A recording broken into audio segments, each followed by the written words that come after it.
I feel like when you try to get a classical education, this kind of dynamic happens quite often, which is you go back to something old and you have this kind of preset idea is that it's going to be like the log cabin to the new mansion, right? When you read Shakespeare, right? Which is, you've got your modern novels and your modern storytelling and ideas that they're grappling with. And so now when you go back to that, it'll be like the log cabin equivalent of all those ideas, right? And it turns out it's just the opposite, right? It's like all the new stuff is the log cabin equivalent of those ideas that Shakespeare was playing with back then. And totally.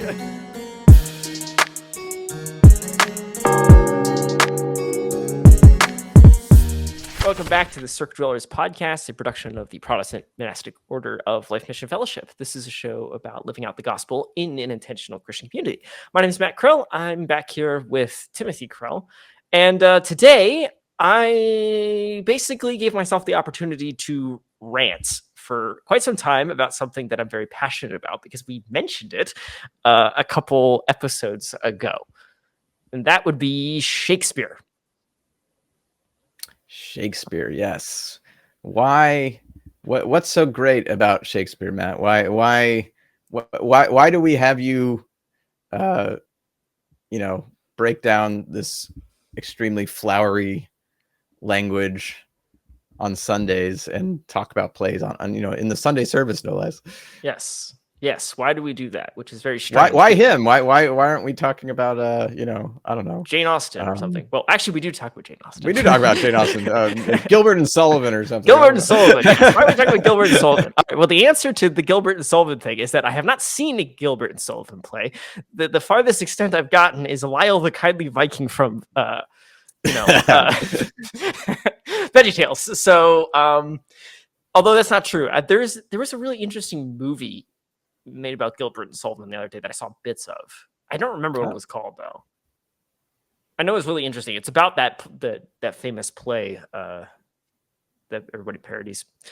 Anyway, we were not going to talk Gilbert and Sullivan, but I know like a bunch of the songs I've listened to. I enjoy those. I've never like actually tried to watch a whole one, which I'd really like to because I think I would enjoy it because I recently discovered that I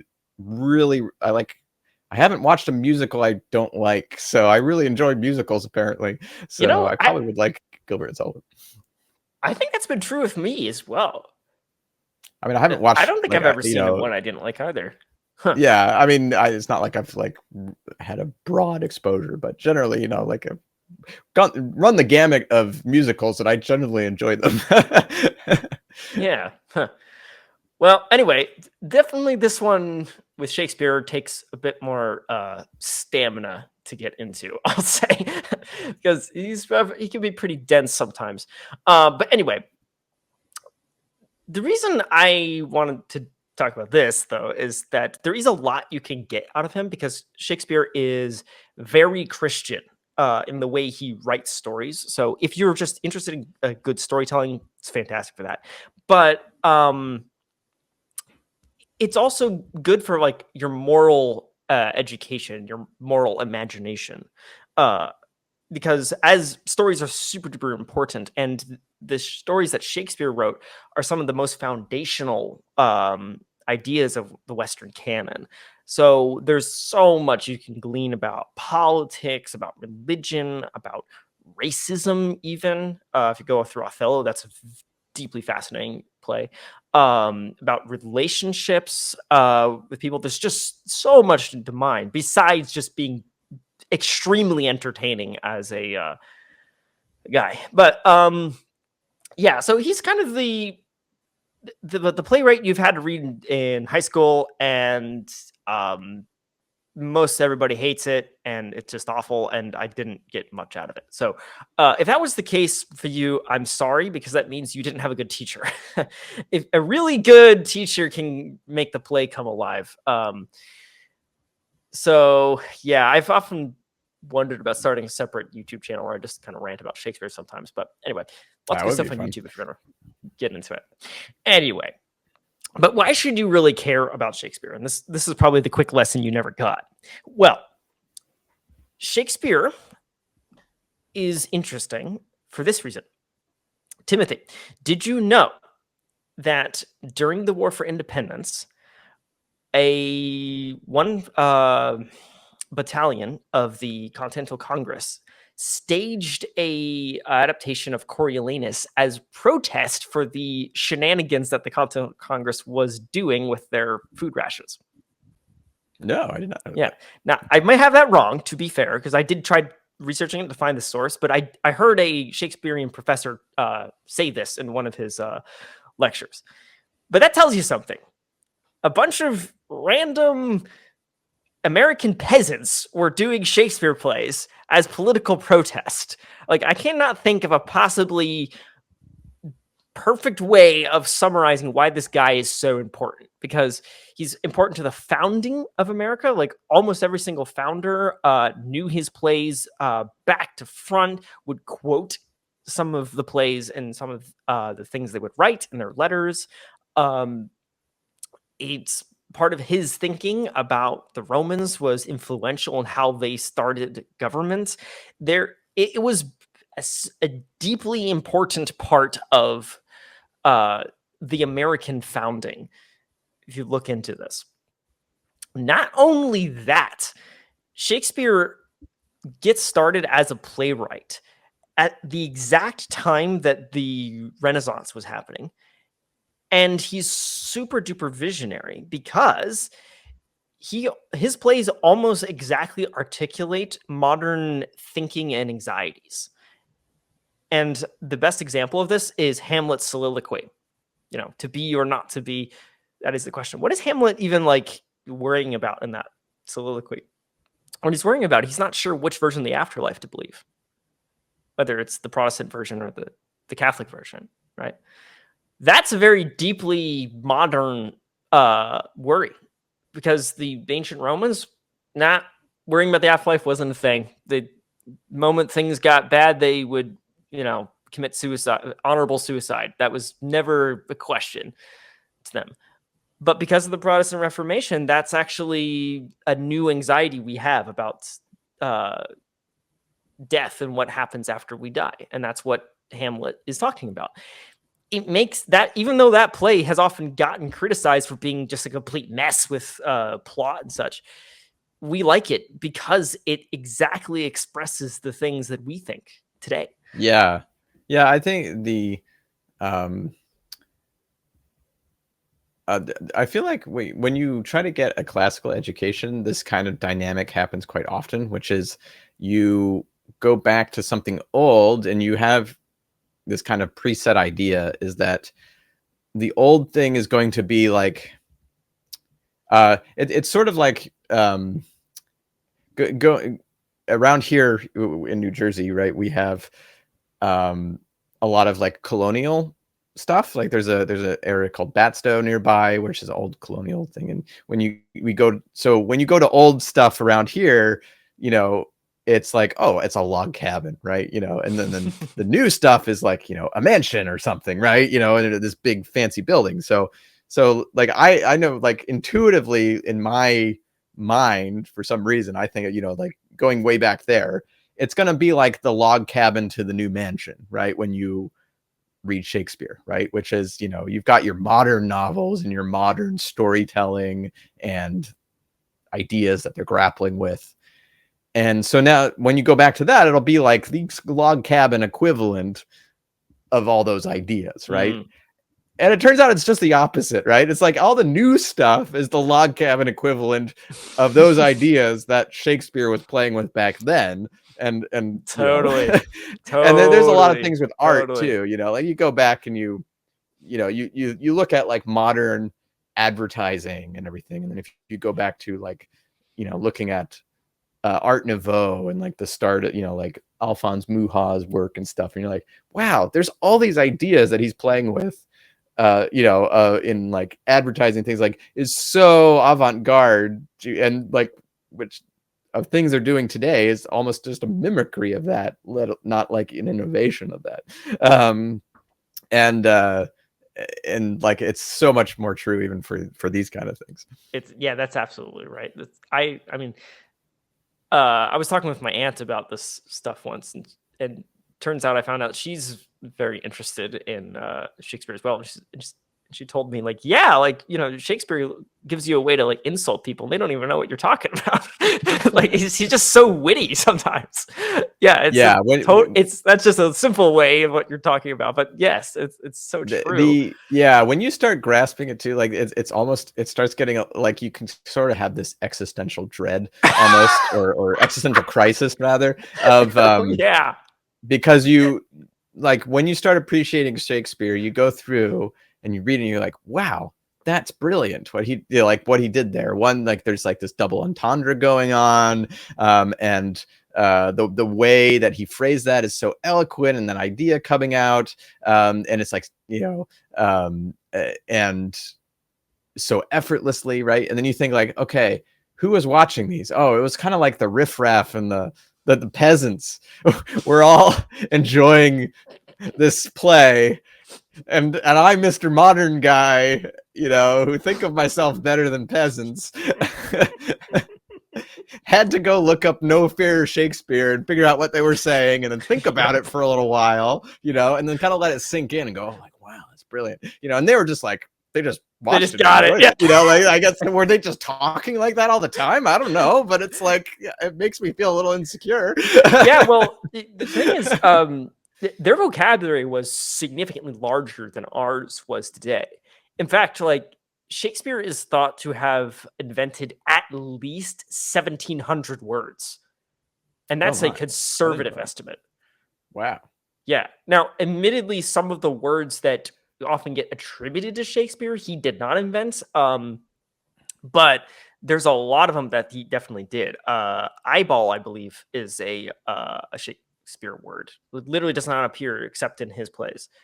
And then afterwards, wherever. He also changed the usage of some words as well. And some, I think, shoot, I can't remember. There was a good example I had where he add ly to a word, and now we use it all the time. Basically, there's all sorts of things. As far as I know, I suspect that the name Catherine. No, that's not true. That's wrong. Ignore me. I was gonna say that the word. No, that's right. So the name Catherine is super old, obviously, but I believe he was the one who coined Kate as a nickname. Actually. Oh wow. Yeah. Really? Yeah. I mean, it's really shocking too. Like when you go through and you start hearing all these phrases, how many of those, when you hear them, like they're kind of modern things that we say all the time, and you're like, wait a minute, that came from Shakespeare? Yeah, because this is a pretty long time ago. I mean, I just went and asked ChatGPT 5 here, which might be accurate or not. Hallucinates a little bit less, but there probably a few of these are fake, maybe. But there's quite a few that I just asked it, what are some common phrases that we use today that came from Shakespeare? And there's in my mind's eye. Yes, I believe that's correct. Brevity is the soul of wit. Yep. Knock knock, who's there? Comedic I believe he invented used in jokes. Well, I think the term knock he invented. Shakespeare. The foregone conclusion, that's one I know for sure is the be all and end all. Pretty sure. Let's see, we got all that glitters is not gold. Yeah. The too much of a good thing. I would believe it. I'm not sure about that, but I would believe it. Yeah. All the world's a stage. Yeah, well, that's definitely Shakespeare. I want to go through and verify some of these, but like there's still, this is probably just a small sampling too. I bet, like if you went, it's looked up hundreds. something more credible than ChatGPT, it's impossible. It might, you probably get a bunch of a ton of stuff. It's Greek to me. That's from. Well, that's definitely that's from. Like all these different ones. It's just amazing. It is. It really. One man's work. Depending on who you talk to, some people don't think it was one man, but. Well, I mean. Yeah, Or I mean, I what? know there is that Do you, theory do you that have an opinion on that? I have an I opinion do. informed I by do my have an wife, opinion on but it. I have not done a lot of research on it, but yes, what we're referring to, if you don't know, is that there is a conspiracy theory that Shakespeare did not write Shakespeare, and it was actually Francis Bacon or somebody. That's called the anti-Stratfordian theory. If you want to isn't look, there's also a theory that it's Shakespeare Christopher, isn't even just one person, that there's like it might be multiple several people. people, Yes, right, or so something. I that's might be wrong about unlikely because the style is very consistent throughout all the plays, so it's unlikely it's a bunch of different people. Secondly, there are letters and other works where people are said to have worked with Shakespeare on things. In fact, there is a play about Thomas More that Shakespeare is a co-author on it. So there's that. I read saw on a video recently that a lot of scholars don't buy the anti-Stratfordian position anymore, because just some recent scholarship, they've done some very thorough work and they think, yeah, it's pretty unlikely that he was. Now, what is interesting though is the reason they say it is because how can this guy who went to a random grammar school have such a good handle on, court politics and grammar and all that jazz? So, like the only possible person who could, know that would be like Francis Bacon or someone who's like, in the knowers and shakers in that realm. So, it's an interesting argument, but some people are just really good at stuff, guys. Like, so yeah, that's my opinion on it, but I haven't informed myself enough. But I just know that it's not a terribly common one now. Anyway, so, but needless to say that you don't have to take either position to enjoy him, and he is extremely enjoyable. The stories are just solid, good stories. If you're looking for just something fun to put on as a movie or whatever, he completely works in that way. So, and you'll also find that once you know the plots of these films, you'll start seeing them show up in a lot of different places. For example, I noticed on the back of your wall, you have a wonderful Kurosawa poster from Seven Samurai. Well, Yes. that's not based on Shakespeare, but Kurosawa did do 3 separate movies set in Japan that are based on Shakespeare plays. I do not remember which ones they are. So do not Well, ask I me. know that Ran is King Lear, and I Okay. believe Throne of Blood is Macbeth. Is that right? Okay. Yeah. Neither of which I still have in my queue to watch. I haven't watched Well, those yet. a friend suggested to me that after I'm done with my current little series I'm working on with the church, I should go through all the Kurosawa films in Shakespeare and do presentations on them, which I would love to do that. Oh, that would be. That'd be Oh, really yeah. fun. So We should do a watch party and watch. I'm down. I'm totally down for that if you want.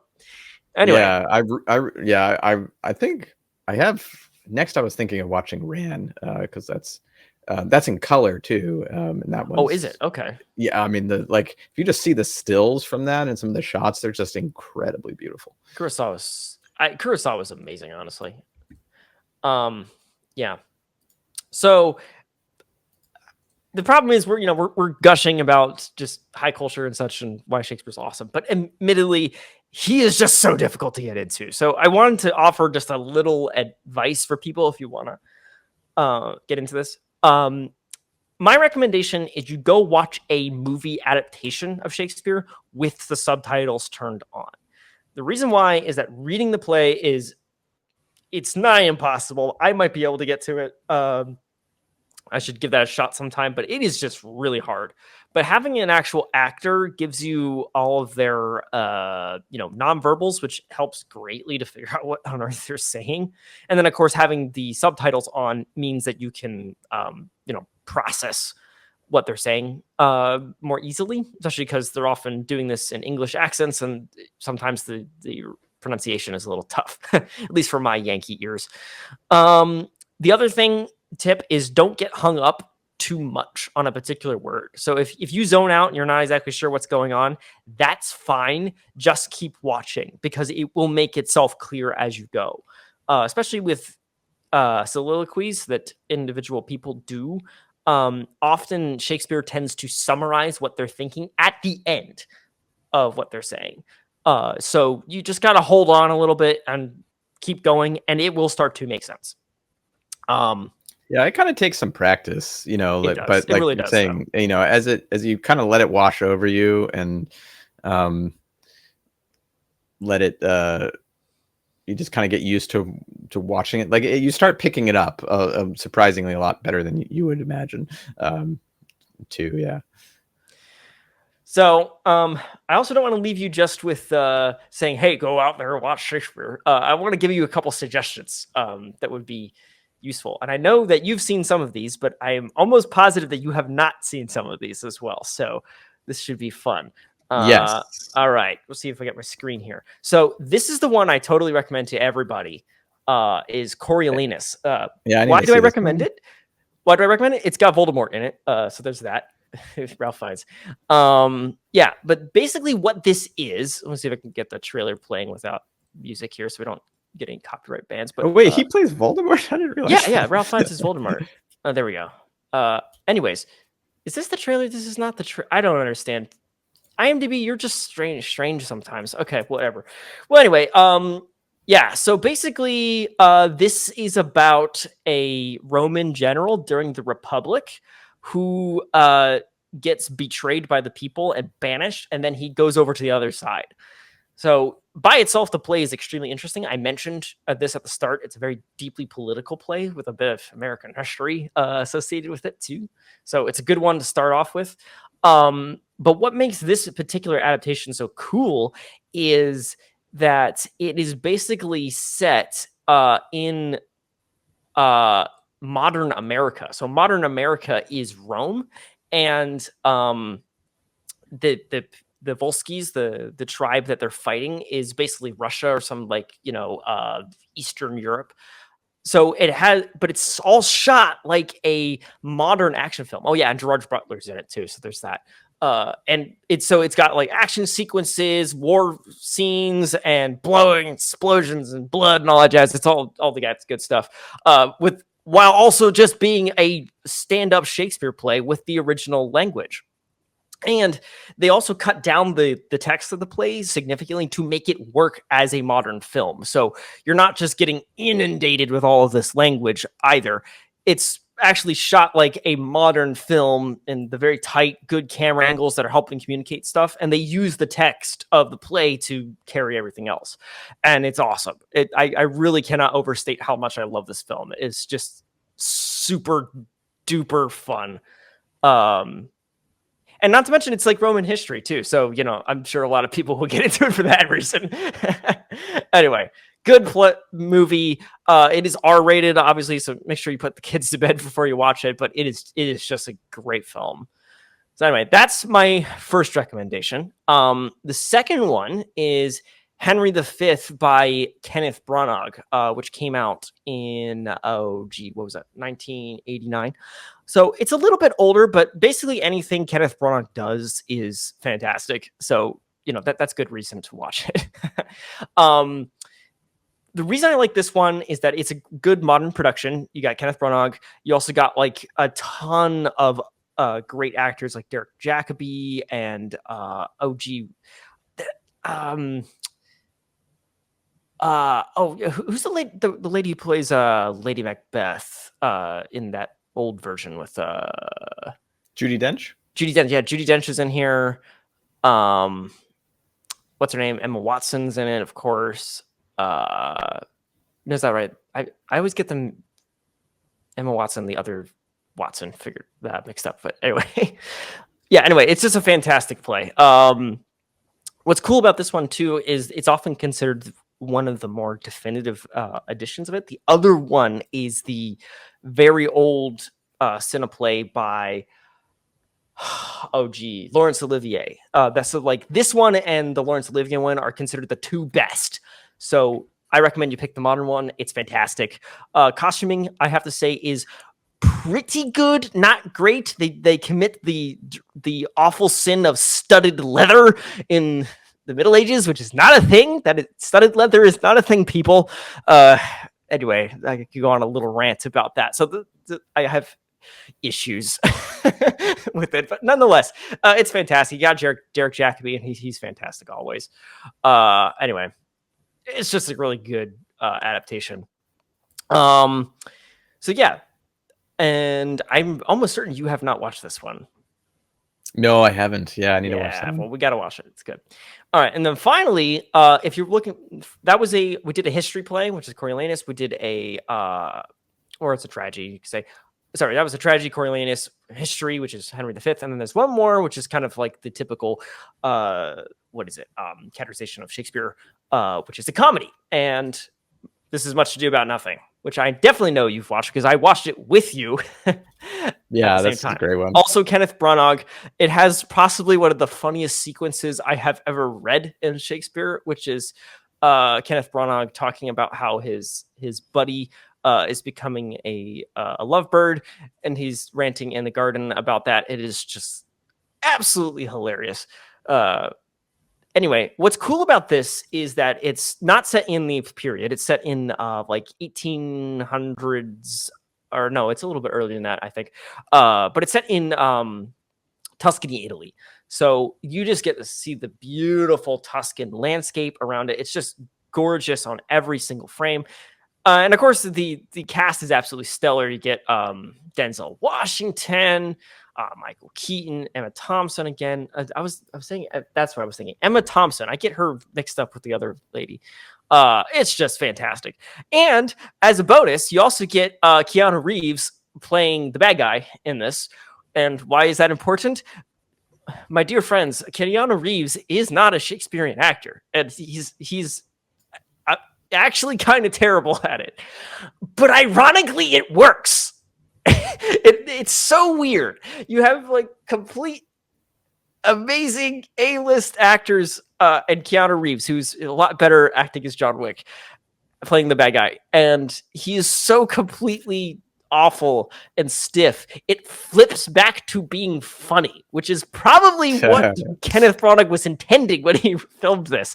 So yeah, he's not that good at being a Shakespearean actor, but maybe he was hamming it up. I don't know. It's just fantastic. So it's hilarious. It's so much fun. The characters are tremendous. The cinematography is awesome. I have just so many great things to say about this play. So this, and the other thing about this too, which is fun with me, this is the first Shakespeare play I watched without having knowing anything about it. And I was surprised at how easy I understood it and how it was to, kind of pick it up. So I do recommend it to people. It's actually kind of easy to get into just because it's a comedy and there's just tons of extra expressions on people. You get pretty much what's going on pretty easily. So yeah, it's a good one if you're trying to like just give yourself a break from the Shakespearean language. It's pretty good. Anyway. Yeah. So I think that's it then. All right. Yeah, that was fun. Check out Shakespeare. It will enrich your life. You will be better for it. Oh, absolutely. Absolutely. You can also check out the Kurosawa ones if you're brave. Anyway, it's not Shakespeare, but I just love Seven Samurai. It's I got the poster. So Seven Samurai. Yeah, I mean, I'll admit it was slow. It took a bit to get through, but that was a really good movie. So artistic. Anyway, if you like this video, please hit the like button, subscribe to us. That'd be fantastic. Also, leave us a comment. If you got like a Shakespeare edition that you really like, please post it in there because I would be curious to know what I should tackle next for my church presentations. So that'd be fantastic if you could post down there. Also, if you're in a podcast app like Spotify or whatever, please give us a 5-star rating. That would be awesome. And I think that's all the plugs then. Yeah. Well, thank you for your attention, everyone, and have a blessed day.